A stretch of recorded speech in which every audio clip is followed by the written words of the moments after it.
Welcome to Coders Digest, and in today's video we are going to discuss how we can divide our data into train and test set.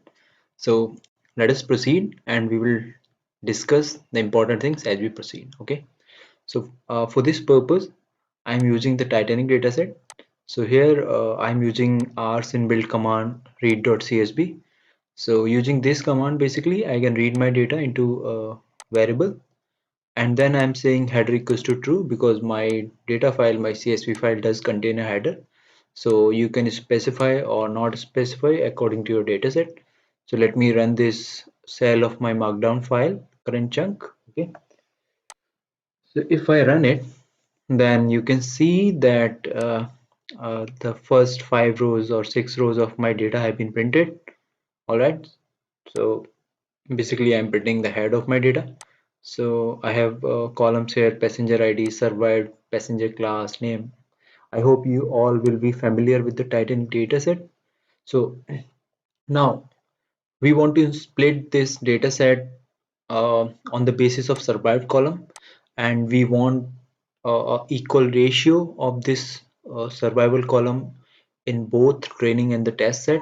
When I say equal ratio, then you should understand that I am saying that an equal proportion of survived persons should also be in the test set as it is in the training set. So basically I want to create a balanced training and test set. So for this purpose I'm using CA Tools library. So now if you have not installed CA Tools, you can simply type the command installer.packages and then provide this library name. All right, so since I have this installed, I am not installing it again. So basically I have just commented out this line. All right, now before I run this cell, let me provide you a quick walkthrough. So here I am creating a split which will basically create indices, or you can say a criteria basis on which I will split it, and I'm providing it that basis on the survival column. So I'm providing the survived column here, my y variable, and I'm providing a split ratio. So you can say that I want to create a split ratio of 70. What it means that I want 70% of the data in the training set and rest 30% in the test set. All right, and it should be based on the survived column of my data set, means the survived column should be divided in an equal proportion of 70-30 ratio. All right, let me run this chunk and I'll show you.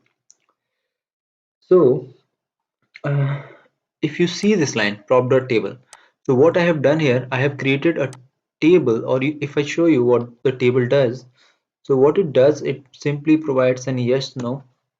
So basically it will tell you how many zeros are there and how many ones are there. So meaning in your training or test data, how many have survived and how many not survived. Then I have taken a proportion of those. So basically you can verify using this command.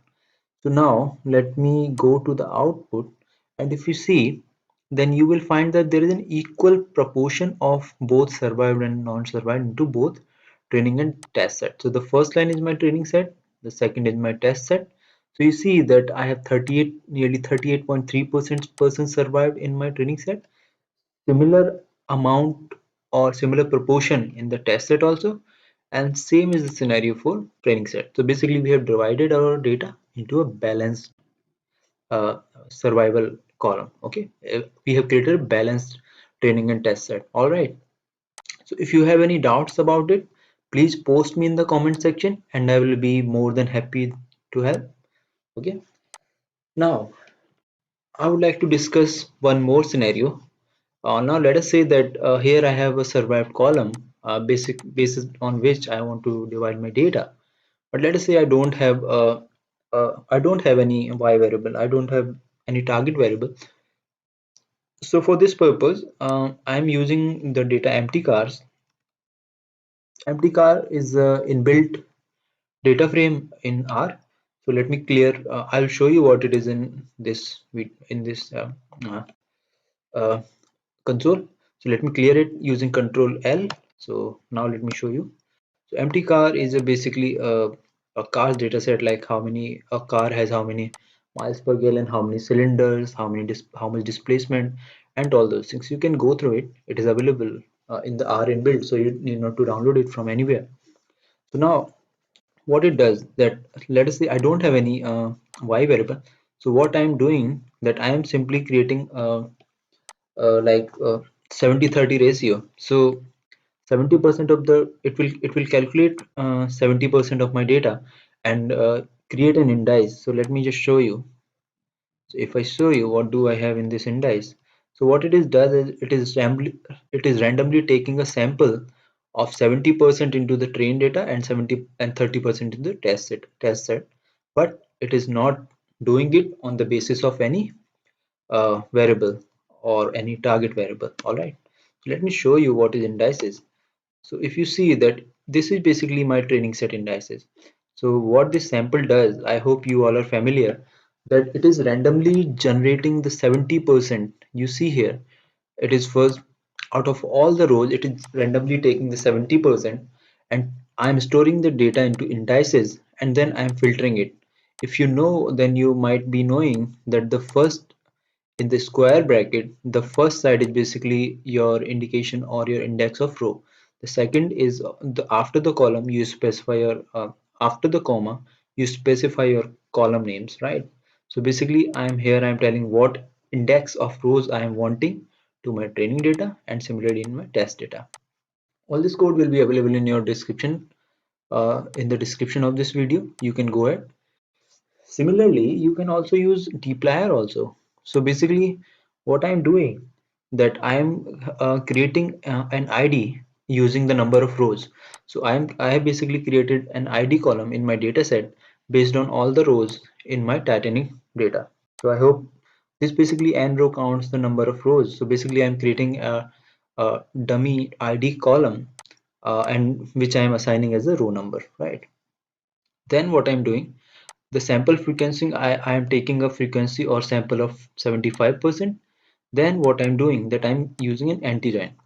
So what anti-join does, that anti-join basically discards the rows which are available in my earlier set. So here if you see, I have created a train dplyr. Why I have named it as train dplyr, because just to identify that I have created this data set using dplyr. So now if you see here, I have taken the 75% of my data set into train dplyr package. Then what I have done, that I have simply created an anti-join. So basically I have created a test set. I have created a test set and then I have specified that I do not want these 75% of the data. And what is it on the basis of, in the it is based on the ID, because ID is our unique column. And if you see here, then you will find that we are basically getting almost an equal proportion of the data. But this method probably does not guarantee that you might get an equal proportion of the data always. So I would prefer you that whenever you want an balanced data set, or you want to create a balanced data set, use CA tool. If you do not have a y variable, then you can use this simple method. So all these code is available in your description box. So please do not forget to copy it and get it from there. And if you have any queries, any doubt, then please feel free to comment me in the comment box. And before going, I would request you to please like this video and subscribe to my YouTube channel. Thank you very much.